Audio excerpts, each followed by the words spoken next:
বন্ধুরা, আজকে আমি কাঁচা টমেটো রান্না করছি পুঁটি মাছ দিয়ে। কিভাবে রান্না করি দেখতে থাকো। পুঁটি মাছ ভেজে তুলে নিয়েছি।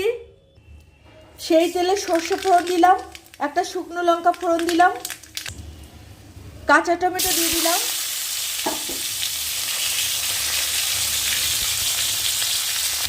স্বাদ মতো নুন দিলাম, কাঁচা লঙ্কা দিয়ে দিলাম।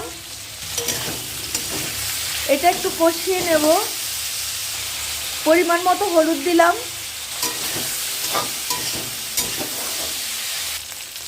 কষিয়ে নেওয়া হয়ে গেছে, এবার গরম জল ঢেলে দেব।